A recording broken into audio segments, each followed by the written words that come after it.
Limang buah perkara sehingga metatim amai limang buah perkara tersebut gata terjauh daripada perbuatan maksiat, perbuatan dosa kepada Allah Subhanahu wa taala.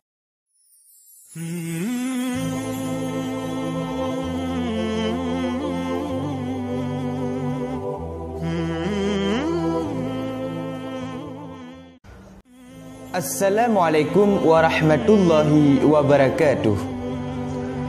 Hamdan syukuralillah, salatu wa salaman ala rasulillah, Sayyidina Muhammad ibn Abdillah, amma ba'du. Saudaraku seiman dan seakidah, pada kesempatan yang sangat mulianya, mari sama-sama kita tarenungkan beberapa perkara yang dapat menjauhkan kita daripada perbuatan maksiat. Jadi,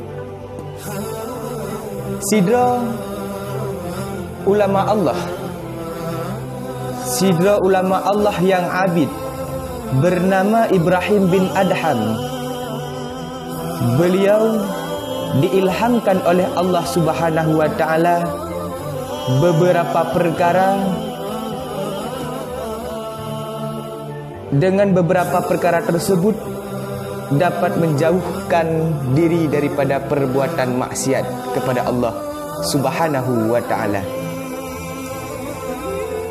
Jadi bak sabar ura terus sidra pemuda mendatangi Ibrahim bin Adham, putra nekele pemudanya.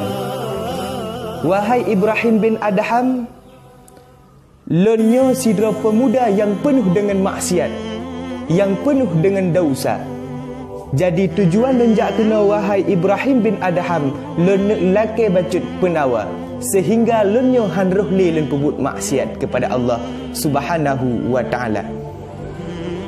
Maka kalanya Ibrahim bin Adham menjawab, wahai pemuda,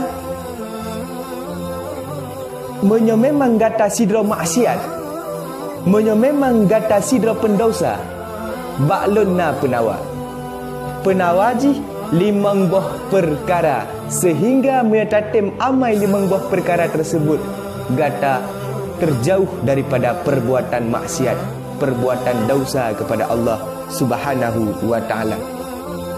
Disimak oleh pemudanya, putra limang buah perkara wahai Ibrahim bin Adham.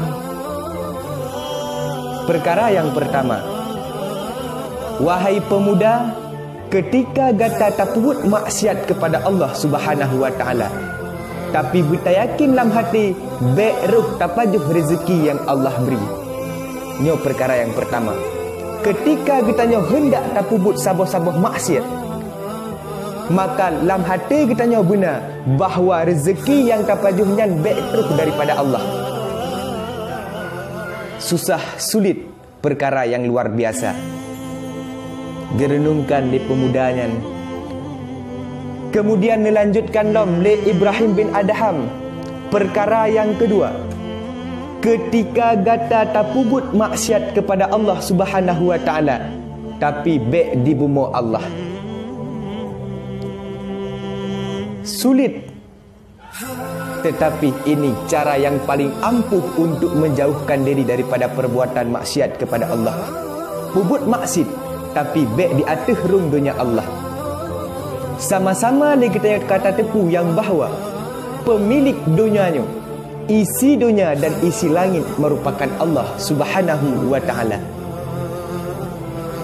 Kemudian perkara yang ketiga, ketika gata hendak tapubut saboh-saboh maksiat kepada Allah, maka cari tempat yang hana gekalan li Allah Subhanahu wa taala. Sementara Allah maha melihat, sekalipun tanyo tadu lambate hitam suput malam, tetapi Allah maha melihat segala sesuatu. Perkara yang keempat, ketika terus malaikat maut tatijitkeun bak malaikat maut, stop malaikat, dun golom dung taubat. Menyo tatijit kun menan silahkan berbuat maksiat kepada Allah. Saudaraku seiman dan seakidah, betapa banyak orang yang mati dalam kelalaian. Betapa banyak orang yang mati dalam maksiat kepada Allah Subhanahu wa taala. Kemudian perkara yang kelima, ketika malaikat Zabaniyah menyeretmu ke dalam neraka, maka kamu jangan ikut. Nyo perkara yang kelima.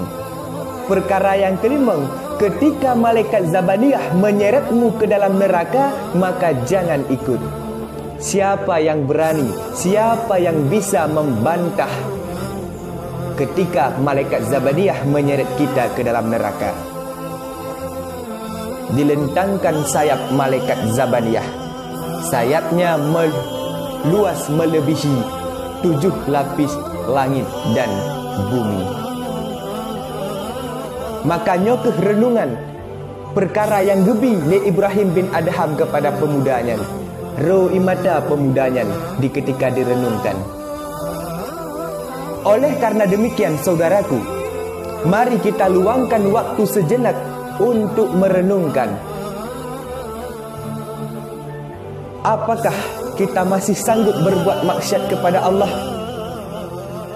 Apakah kita mau berbuat maksiat kepada Allah sementara rezeki yang kita makan milik Allah? Maukah kita berbuat maksiat kepada Allah padahal bumi yang kita pijak ini milik Allah? Bumi yang kita singgahi ini bumi Allah. Sanggupkah kita berbuat maksiat kepada Allah? Maukah kita berbuat maksiat kepada Allah padahal kita selalu dipantau, dilihat oleh Allah? Maukah kita berbuat maksiat kepada Allah padahal kita belum tahu, belum tentu, belum tahu sampai kapan umur kita diberi oleh Allah Subhanahu wa taala. Rahasia Allah Subhanahu wa taala. Maukah kita berbuat maksiat kepada Allah sementara neraka itu pasti, azab itu sangat pedih? Mari kita renung sejenak saudara-saudaraku. Makalah ini perkara yang sangat ampuh yang diberikan oleh Ibrahim bin Adham yang sudah mendapat ilham daripada Allah Subhanahu wa taala. Semoga di dalam kehidupan ini kita diberi taufik dan hidayahnya Allah Subhanahu wa taala dalam menjalankan, dalam berubudiyah kepada Allah Subhanahu wa taala. Selalu istiqamah, mendapat rahmat daripada Allah, mendapat pengampunan, maghfirah Allah Subhanahu wa taala, sehingga kita meninggalkan dunia yang fana ini dalam keadaan sejahtera, dalam keadaan aman, dalam keadaan mendapat rahmat daripada Allah Subhanahu wa taala. Saudaraku seiman dan seakidah, inilah renungan getanyo kalinya 5 perkara yang menjauhkan diri daripada maksiat kepada Allah Subhanahu wa taala. Mudah-mudahan bermanfaat. Amin amin ya rabbal alamin. Billahi taufik wal hidayah. Assalamualaikum warahmatullahi wabarakatuh.